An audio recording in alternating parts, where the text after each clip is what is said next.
My mother is Hindu, my father is Muslim. Okay, मैं अपने आप को इंसान बुलाता हूँ, human being. Hindu, Muslim, Sikh, Isai, there is nothing, there's no ऊंच नीच, there's nothing.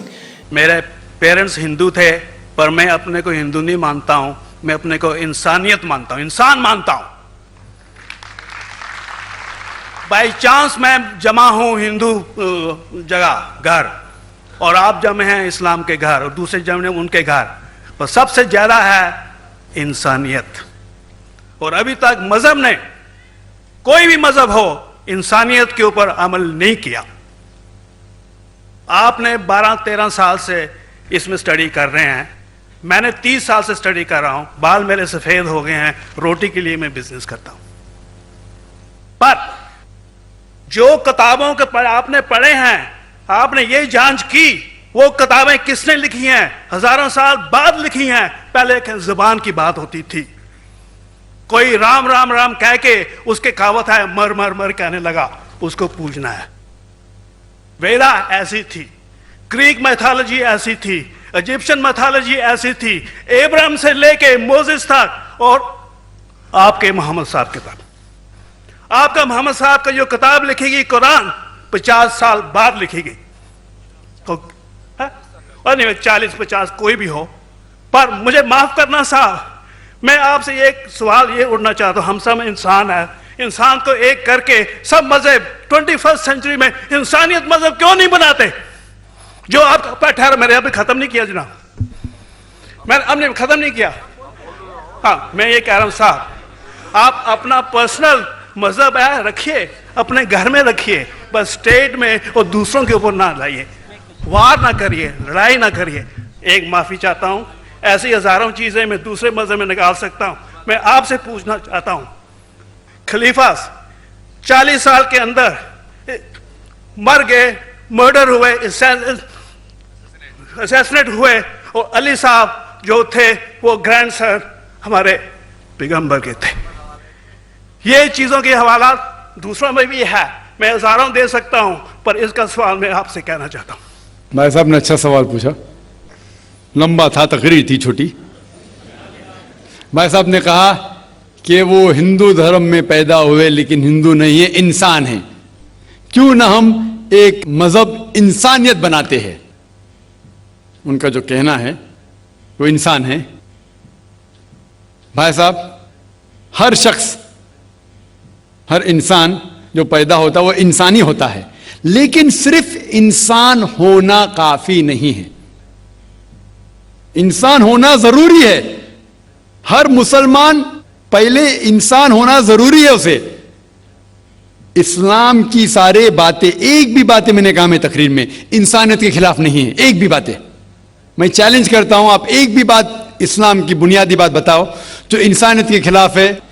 मुसलमान होने के लिए अच्छा इंसान होना जरूरी है. अगर आप अच्छे इंसान नहीं हैं तो मुसलमान हो ही नहीं सकते. लेकिन सिर्फ अच्छा इंसान होना काफी नहीं है. मिसाल के तौर पे डॉक्टर बनने के लिए 10वीं पास करना जरूरी है, फिर 12वीं, फिर डॉक्टरी. तो मैं कहूंगा डॉक्टर बनने के लिए स्कूल पास करना जरूरी है, लेकिन स्कूल पास करना काफी नहीं है. तो इस्लाम में अच्छा मुसलमान बनने के लिए अच्छा इंसान बनना जरूरी है, लेकिन सिर्फ अच्छा इंसान बनना काफी नहीं है. समझ रहे? क्यों? क्योंकि इंसान को जिसने पैदा किया उसकी इबादत करना जरूरी है. जिसने आपको पैदा किया, जिसने आपको पैदा किया, उसकी अगर आप इबादत नहीं करेंगे तो इंसानियत के नाम पे कलंक है. आप कहते हैं कि मजहब, जितने मजहब है सब भेदभाव पैदा करता है, नफरत पैदा करता है. आपने कहा, शंकराचार्य ने बिल्कुल सही कहा.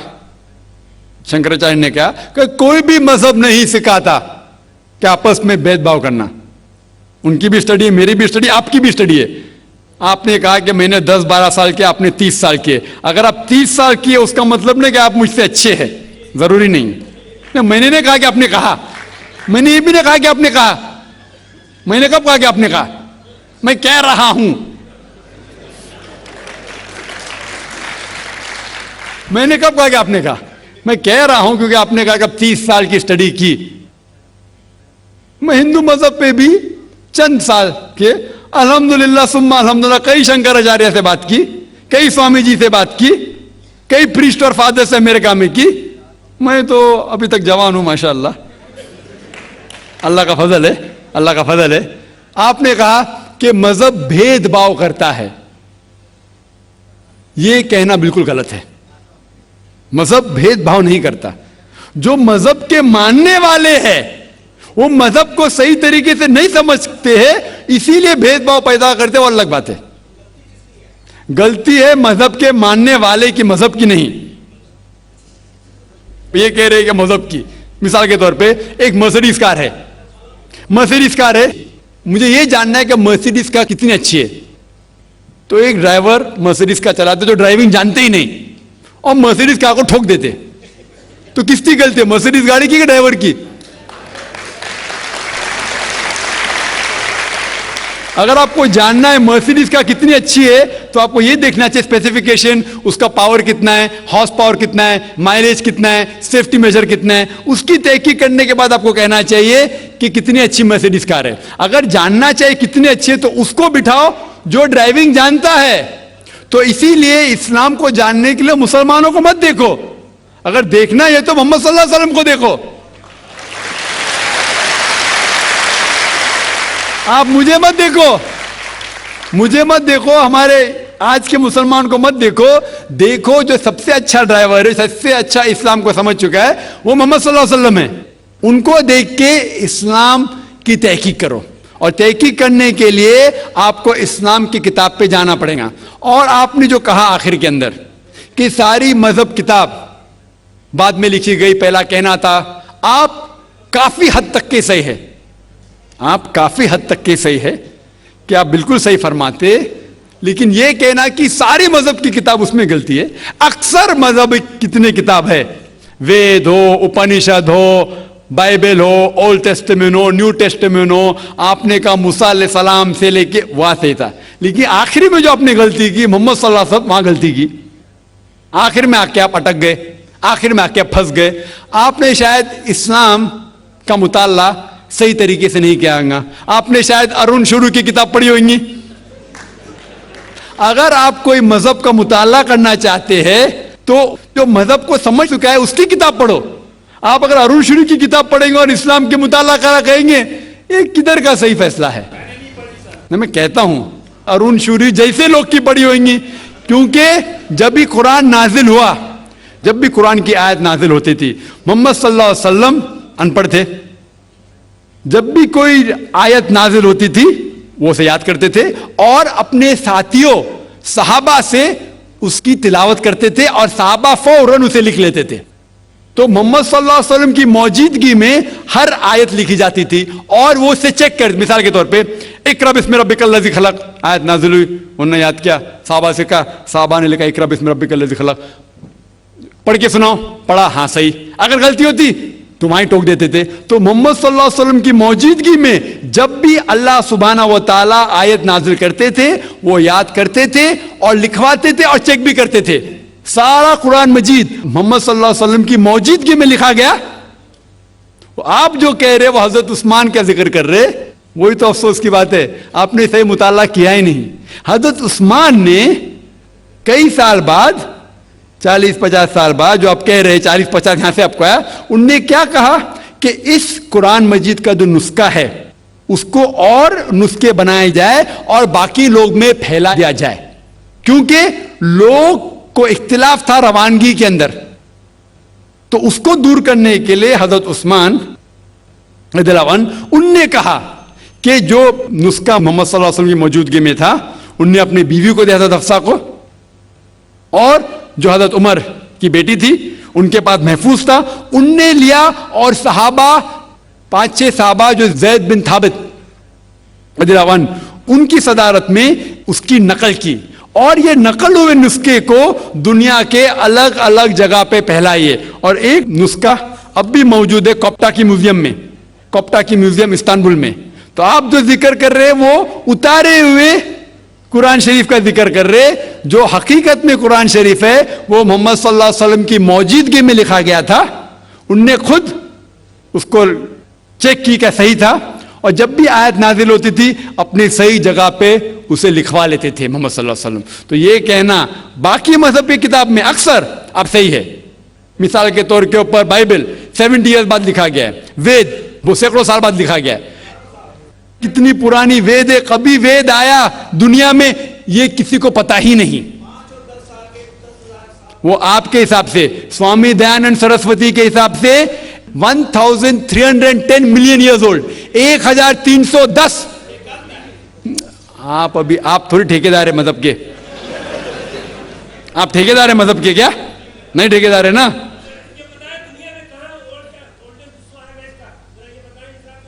हाँ इसलिए ओ भाई साहब ना, बिल्कुल सही भाई साहब भाई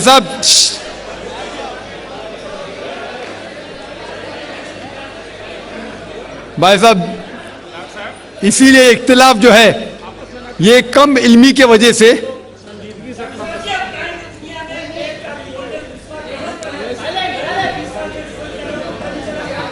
वेद का संजीदगी से, वेद का क्या नहीं, सब लोग चुप हो जाए, नहीं आवाज। भाई साहब ने कहा कि दुनिया का सबसे ओल्ड स्क्रिप्ट वेद है, वो कुछ हिस्टोरियंस कहते हैं, बट ओल्ड होना मतलब नहीं कि सही। जो कुछ ओल्ड है वो सबसे बेहतर होना जरूरी नहीं। मिसाल के तौर पे मेरे पास पुरानी गाड़ी है 50 साल पुरानी, उसका मतलब नहीं कि नई गाड़ी से अच्छी है। यह भी हो सकता है कि पुरानी गाड़ी नई गाड़ी से अच्छी हो सकती है। मेरे पास मर्सिडीज कार है 5 साल पुरानी, जो नई मारुति से अच्छी होंगी। तो यह कहना कि कोई किताब या कोई मजहब पुराना इसलिए बेहतर है, बिल्कुल गलत है। जो आदमी को अक्ल है वो कभी भी ऐसा नहीं कहेगा कि पुरानी चीज बेहतर, नई चीज बेहतर। वो चीज बेहतर है जो हक के ऊपर है, जो चीज हक के ऊपर है वो चीज बेहतर है। तो भाई साहब, आपकी जो तहकीक है मजहबी किताबों पे जरा कमजोर और गलत है। आपको फिर से और 30 साल लगाने पड़ेगा इंशाअल्लाह। मान्यवर जाकिर नाइक जी को नमस्कार। मैं लालचंद आर्य, नयाबास आर्य समाज मंदिर से। सबसे पहले मान्यवर रोशन लाल जी से एक सवाल करना चाहता हूँ। स्वामी दयानंद सरस्वती ने जो अपनी जीवनी में लिखे 7 प्रकाश में, उसमें श्री कृष्ण जी को योगी राज श्री कृष्ण का है, जबकि कि उनकी कोई बीवियां नहीं थी, एक के अलावा। उनका नाम था रुक्मणी और उनसे ही बच्चा पैदा हुआ था पदुम। इन्होंने एक इल्जाम लगाया आर्य जाति पे कि श्री कृष्ण जी की 11,000 पत्नियां थी। कृपा आप समाधान करें और इसका जवाब आप पूर्ण लें इनसे कि इन्होंने जो इल्जाम लगाया है क्या वो सही है या गलत है। जवाब के लिए इंशाल्लाह मैं हाजिर हूं। इधर सवाल मुझसे पूछा जाएगा इंशाल्लाह। शंकराचार्य अगर चाहते मैं जवाब के बाद इजाफा करना चाहते मैं उन्हें दे दूंगा इंशाल्लाह। मैं भी तालिब इल्म हूँ अल्हम्दुलिल्लाह, सिर्फ कुरान का नहीं, वेद का भी, महाभारत, रामायण इंशाल्लाह। पहले आपका सवाल दूंगा इंशाल्लाह और बाकी जो शंकराचार्य ने कहा उसका भी जवाब दूंगा। भाई साहब ने कहा कि जो मैंने इल्जाम लगाया कृष्ण के 16,000 से ज्यादा बीवी थी, वो इल्जाम ने वो आपके महाभारत में लिखा हुआ है। और कृष्ण की एक बीवी ने 8 बीवियां थे, 8 बीवियां थे, उसमें से रुक्मणी थी, 8 बीवियां थी। उसके बाद 16,100 जब जंग के हालत के अंदर उनने 16,100 से शादी की। ये लिखा है महाभारत के अंदर अनुशासन पर्व में। मैं आपको हवाला दे रहा हूं। किसी भी धर्म में, किसी भी मजहब में जब आप तकरीर करते हैं, जवाब देते, उसका हवाला होना चाहिए किताब से। मैं कहता हूं या कोई स्वामी कहते हैं, शंकराचार्य कहते, उसकी वैल्यू 0 है। मैं कुछ कहता हूं इस्लाम में, उसकी वैल्यू 0 है। मैं हवाला दूंगा कुरान और सही हदीस का। तो मेरे तकरीर में जितनी भी मैंने बात इस्लाम के मुतालिक की, उसका हवाला दी चैप्टर नंबर सूरह माइदा चैप्टर नंबर 5 वर्स नंबर 1, या सही बुखारी वॉल्यूम नंबर 4 हदीस 46। तो ये जो हवाला मैं दे रहा हूं ये महाभारत में लिखा हुआ है अनुशासन पर्व में कि श्री कृष्ण ने 16,100 एक साथ में 8 पहले थे, तो वो 8 को जुड़ के कुल मिला के होते हैं 16,108। तो 16,100 साथ में उन्होंने की। वो जंग के हालत में जब कई लोग मारे गए, तो उस हालात में तो ये इल्जाम नहीं, हकीकत है। अगर आप समझते ये गलत है तो आपको महाभारत में नहीं मानना चाहिए। और जो लोग ने अभी तकरीर किए, मेरी तकरीर के बाद माशाअल्लाह जब शंकराचार्य ने कहा और शुरू किया, उन्होंने पूरी तकरीर में एक अरबी की आयत की तिलावत की। आयत या अरबी बोलें कलमे की तलावत की और एक संस्कृत की तलावत की। और कई लोग ने जब उन्हें कहा ला इलाहा इल्लल्लाह मुहम्मद रसूलुल्लाह, जब उन्हें कहा कलमे शहादत ला इलाहा इल्लल्लाह मुहम्मद रसूलुल्लाह, बहुत लोग ने ये समझा होगा कि जो कह रहे हैं शंकराचार्य वो मुसलमानों को बहलाने के लिए कह रहे होंगे। उनकी क्या नियत थी अल्लाह वाला, मैं नहीं जानता, मैं उनकी नियत के ऊपर शक नहीं कर सकता हूं। लेकिन क्योंकि मैं तालिब इल्म हूं इस्लाम और दिगर मज़ाहिब का, मेरे दिमाग में फौरन जो वो कह रहे थे कि ये एक कलमा वेद का निचोड़ है, पुराना का निचोड़ है, जो वो कह रहे थे, फौरन मेरे दिमाग में वो श्लोका याद आने लगे। और शंकराचार्य बिल्कुल सही कह रहे थे, उनकी नीयत क्या थी अल्लाह आलम, लेकिन वो बिल्कुल सही कह रहे थे कि अगर आप हिंदू मजहब की किताब पढ़ेंगे, उन्हें सही कहा कि हिंदू मजहब, ये नाम जो हिंदू है ये ब्रिटिशर्स ने दिया है, अंग्रेजों ने दिया, ये हिंदू लफ्ज जो है अंग्रेजों ने दिया है, सही नाम होना चाहिए वेदांतिस्ट या सनातन धर्म। ये हिंदू जो नाम है ये हिंदुइज्म अंग्रेजों ने दिया। हिंदू नाम सबसे पहले पर्शियन लोग ने जब आए थे हिमालय के जरिए, और जो अरब लोग आए थे हिंदुस्तान में, उन्होंने नाम हिंदू दिया। और आप इंसाइक्लोपीडिया ब्रिटानिका में पढ़ेंगे वॉल्यूम नंबर 20 रेफरेंस नंबर 581, उसमें कहा गया है कि Hinduism is a group of beliefs for people living in India. तो हिंदुइज्म जो लफ्ज है ये अंग्रेजों ने दिया है, सही लफ्ज होना चाहिए सनातन धर्म। और बिल्कुल सही है कि सबसे ऊंची किताब हिंदुइज्म में वेद और उपनिषद पुराना। अगर आप पढ़ेंगे छंदोग्य उपनिषद अध्याय 6 सेक्शन नंबर 2 श्लोका नंबर 1, उसमें लिखा गया है एकम एविदित्यम, भगवान एक ही है, दूसरा नहीं है। श्वेताश्वतर उपनिषद में लिखा हुआ है अध्याय 6 श्लोका नंबर 9 में नाचस्य कशिज जनिता न चदीपा, ये संस्कृत कोटेशन है, इसके मानी होते कि उस भगवान का कोई रब नहीं है, ना कोई वालिदैन है, उसका ना कोई पालने वाला है, ना वालिद है ना वालदा है। आगे आप पढ़ेंगे लिखा हुआ है श्वेताश्वतर उपनिषद में अध्याय 4 श्लोका नंबर 19 में न तस्य प्रतिमा अस्ति, उसके जैसा कोई भी नहीं है। और सारे किताबों में से जो सबसे ऊपर किताब है जिस तरह शंकराचार्य ने कहा वो है वेद, और 4 वेद है, ऋग्वेद, यजुर्वेद, सामवेद और अथर्ववेद। यजुर्वेद में लिखा हुआ है अध्याय 32 chapter number 32 shloka number 3 verse number 3 में लिखा है न तस्य प्रतिमा अस्ति, उसका ना कोई अक्ष है, ना कोई बुत है, ना कोई तस्वीर है। उस भगवान का ना अक्ष है ना तस्वीर है। और आगे लिखा हुआ है यजुर्वेद में अध्याय 40 श्लोका नंबर 9 में अंधात्म प्रविशंति या असम्मुति उपास्ते। अंधात्म मीन अंधकार, प्रविशंति मतलब अंदर जाना। वो लोग अंधकार में जा रहे हैं जो लोग असंभूति की पूजा करते हैं। असंभूति मतलब कुदरती चीजें, हवा, आग, पानी। जो लोग कुदरती चीजें की पूजा करते हैं वो अंधकार में जा रहे हैं। और आगे श्लोका कहता है कि वो लोग और गहरे अंधकार में जा रहे हैं जो लोग संभूति की पूजा करते हैं। संभूति मतलब बनाई हुई चीजें, मतलब टेबल, चेयर, गाड़ी, बुत, ये जो बनाई हुई चीजें हैं उसकी अगर पूजा कर रहे हैं तो और अंधकार में जा रहे हैं। और आप पढ़ेंगे ऋग्वेद, चारों वेदों से सबसे ऊंचा वेद है ऋग्वेद। ऋग्वेद में लिखा हुआ है जिल्द नंबर 1 बुक नंबर 1 किताब number 1 him number 164 shloka number 46 एकम सत विप्र बहुधा वदान्ते, जिसके मानी है सच एक है, सच्चाई एक है, भगवान एक है। और संत लोग भगवान को मुख्तलिफ नामों से पुकारते हैं लेकिन भगवान एक है। और जो उनने संस्कृत में श्लोक पढ़ी वो आदि श्लोक थी, पूरी श्लोक में पढ़ूंगा इंशाअल्लाह। वो श्लोक जो उन्होंने पढ़ी वो ब्रह्म सूत्र है, हिंदुइज्म के ब्रह्म सूत्र है। एकम ब्राह्म द्वितीया नास्ते, आदि पढ़ी, पूरी है एकम ब्राह्म द्वितीया नास्ते नहना नास्ते नास्ते किंचन, जिसके मानिए भगवान एक ही है, दूसरा नहीं है, नहीं है, नहीं है, जरा भी नहीं है।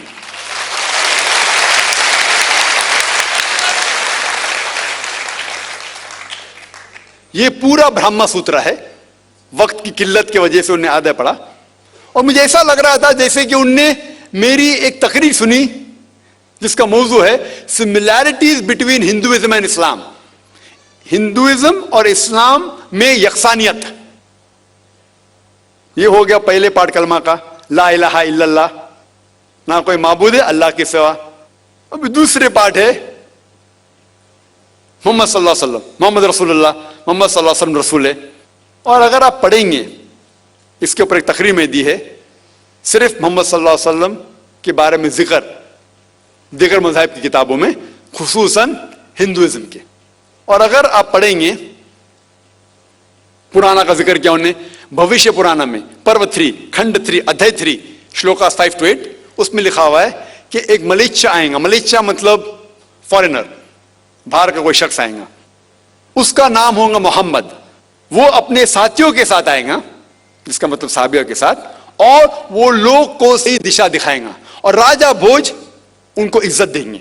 आगे पढ़ेंगे आप भविष्य पुराना पर्व 3 खंड 3 अध्याय 3 श्लोका 10 से लेके 27 तक, उसमें लिखा हुआ है कि ये शख्स आर्य धर्म को फैलाएगा, सच्चा धर्म को फैलाएगा, और इस शख्स के मानने वाले दाढ़ी उगाएंगे, सिर पे शेंडी नहीं रखेंगे, लोग को नमाज के लिए बुलाएंगे, एक इनकलाब दुनिया में लेके आएंगे, गोश्त खाएंगे लेकिन सूअर का गोश्त नहीं खाएंगे, और ये सच्चाई फैलाएंगे, उनका नाम है मुसलमान। ऐसे कई मोहम्मद सल्लल्लाहु अलैहि वसल्लम का जिक्र भविष्य पुराना में है, ऋग्वेद में है, सामवेद में है, अथर्ववेद में है, और खुसूसन अगर आप पढ़ेंगे पुराना में भी है, जिसका नाम है कल्कि पुराना। और कल्कि पुराना अगर आप पढ़ेंगे अध्याय 2 chapter number 2 verse number 4, 5, 7, 11 and 15, जिसका भागवत पुराना में भी जिक्र है, volume number 2 verse number 18 to 25, 18 से 25 तक, जिसमें कल्कि पुराना का जिक्र है। कल युग में एक शख्स आएंगे जिसका नाम है कल्कि, उनके वालिदा का नाम है सुमति और वालिद का नाम है विष्णु यास। सुमति के मानिए अमन, अमन करने वाली, और हम जानते हैं कि हमारे पैगंबर आखिरी पैगंबर सल्लल्लाहु अलैहि वसल्लम के वालिदा का नाम था आमिना, जिसका मतलब है अमन फैलाने वाले, और विष्णु यास मतलब भगवान की इबादत करने वाला, और हम जानते हैं मोहम्मद सल्लल्लाहु अलैहि वसल्लम के वालिद का नाम अब्दुल्ला था। इस तरीके से मोहम्मद सल्लल्लाहु अलैहि वसल्लम के आने का जिक्र कल्कि पुराना में है और भागवत पुराना में भी है। तो इस बुनियाद पर ये पूरी तकरीर कर सकता हूं मैं 2 घंटे के लिए, 4 घंटे के लिए, सिर्फ मोहम्मद सल्लल्लाहु अलैहि वसल्लम का जिक्र हिंदू मज़ाहिब की किताबों में। अभी वक्त नहीं है, लेकिन ये दोनों जोड़ के जो शंकराचार्य ने बिल्कुल सही कहा, ला इलाहा इल्लल्लाह मोहम्मद रसूलुल्लाह के निचोड़े का ना कोई माबूद है अल्लाह के सिवा, और मोहम्मद सल्लल्लाहु अलैहि वसल्लम के पैगंबर है। लेकिन आखिरी में हमारे मोहतरम शुएब साहब ने कहा कि अल्लाह उन्हें हिदायत दे, और मैं भी अल्लाह ताला से दरखास्त करता हूं कि अल्लाह उन्हें हिदायत दे। ना ही सर कटाने की इस्लाम के लिए, इस्लाम के ऊपर अमल करने के, हो सकता है कि काफी चीज पर अमल करते होंगे, लेकिन मुकम्मल जिस तरीके से कहा गया है उनके वेद के अंदर कल्कि पुराना में, एक शख्स आएंगे जो आपको सीधी रास्ता दिखाएंगे। वो जिक्र है कल्कि के बारे में, जो जिक्र है मोहम्मद सल्लल्लाहु अलैहि वसल्लम के बारे में, और उन्हें इस्लाम की किताबें पढ़ी अल्हम्दुलिल्लाह सुम्मा अल्हम्दुलिल्लाह। और इंशाअल्लाह मैं भी दुआ करता हूं कि अल्लाह ताला शंकराचार्य को हिदायत दे। तो जो भी सवाल का जवाब है अल्हम्दुलिल्लाह किताबों के हवाले से होना चाहिए, वो सही जवाब है। जी खुशामदीद दोस्तों, उम्मीद करता हूँ वीडियो आपने पूरी देखी होगी और आपको पसंद भी आई होगी। भाइयों दोस्तों, ऐसे बहुत सारे लोग इस दुनिया में हैं जो सिर्फ़ और सिर्फ नाम की वजह से अपने आप को मुसलमान बतलाते हैं, हालांकि ये बात गलत है। नाम की वजह से कोई मुसलमान नहीं होता। अगर आप एक हिंदू का नाम मुसलमान रखेंगे या किसी ईसाई का नाम आप मुसलमान रखेंगे तो ये हरगिज़ काबिल कबूल नहीं होगा, बल्कि तस्दीक कल्बी यानी दिल से तस्दीक को इस्लाम कहते हैं। और ज़बान से इकरार वो ज़रूरी हो या ना हो, लेकिन दिल से इकरार ज़रूरी है। और इस बात का सबूत कुरान मजीद में है, मन कफ़र बिल्लाहि मिन बाद ईमानिही इल्ला मन उकरिहा व क़ल्बुहु मुतमइन्नुन बिल ईमान। मिसाल के तौर पर अगर आपको कोई हिंदू ज़बरदस्ती पकड़ ले, आप पर गनपट्टी पर आप पर बंदूक रख दे, रिवॉल्वर रख दे, और आपको कहे कि आप कहो कि अल्लाह ताला मौजूद नहीं है नऊज़ुबिल्लाह, या आपसे कुफ्र या अल्फाज उस पर ज़बरदस्ती करे, तो कि आप यहाँ पर कोई इनकार वगैरह कर सकते हैं, इकरार कर सकते हैं। तो यहाँ पर दो चीज़ें हैं, एक अज़ीमत है, एक रुख़सत है। अज़ीमत ये है कि अगर आप जो है ना आप अल्लाह ताला की जो है ना यानी अल्लाह ताला के साथ शिरक ना मनाते हुए अपने आप को शहादत के मर्तबे पर फाइज करें तो ये यकीनन आपके लिए अज़ीमत होंगी। लेकिन यहाँ पर आपके लिए रुख़सत भी है, और रुख़सत ये है कि आप बज़ाहिर मुँह से इकरार कर भी ले क्योंकि आपकी जान तो बच जाएगी, लेकिन दिल तो आपका फिर भी जो है ना मुतमईन है, लिहाजा इससे आप पर कोई गुनाह वगैरह नहीं होगा। और ये इस आयत का मतलब भी है मन कफ़र बिल्लाहि मिन बाद ईमानिही इल्ला मन उकरिहा व क़ल्बुहु मुतमइन्नुम बिल ईमान। तो भाइयों दोस्तों, ये दुनिया और ये दुनिया की जो ज़िंदगी है ये ख़त्म होने वाली है। यहाँ पर ये जो बॉलीवुड एक्टर है सलमान खान, ये कहते हैं कि मेरी माँ हिंदू है तो इसलिए मैं इंसानियत को फॉलो करता हूँ। या बहुत सारे लोग जो है ना वो इंसानियत को फॉलो करते हैं और इंसानियत को अपना मज़हब मानते हैं। लेकिन उनसे मेरा एक सवाल ये है कि कौन सा मज़हब ऐसा है जो आपको सही इंसानियत के हकीकी मानों में तालीम देता है, और वो मज़हब क्या है? वो इस्लाम है। इसलिए अल्लाह ताला कुरान में फरमाते हैं इन्ना दीना इंदल्लाहिल इस्लाम, अल्लाह ताला के नज़दीक जो मज़हब है वो क्या है? वो इस्लाम है। और इसी तरह दूसरी जगह अल्लाह ताला फरमाते हैं वमन अहयाहा फकअन्नमा अहयन नासा जमिया, अगर जिसने किसी एक इंसान की जान बचाई तो गोया उसने पूरी इंसानियत की जान बचाई। तो भाइयों दोस्तों, कुरान में अल्लाह ताला फरमाते हैं वमा खलक़तुल जिन्ना वल इंसा इल्ला लियअबुदून, कि मैंने जिन और इंसान को पैदा नहीं किया मगर अपनी इबादत के लिए। तो हमें अल्लाह ताला ने किसके लिए पैदा किया है? अपनी इबादत के लिए। हमें चाहिए कि हम सिर्फ़ और सिर्फ अल्लाह ताला की इबादत करें और अल्लाह ताला के साथ किसी को शरीक ना बनाए। इन्नल्लाह ला यग़फ़िरु अन युशरक बिही व यग़फ़िरु मा दून ज़ालिका लिमन यशा, अल्लाह ताला हरगिज़ शिर्क की माफ़ी नहीं करता, और शिर्क के अलावा अगर कोई दूसरा गुनाह है तो उसको अल्लाह ताला माफ़ फरमा देंगे।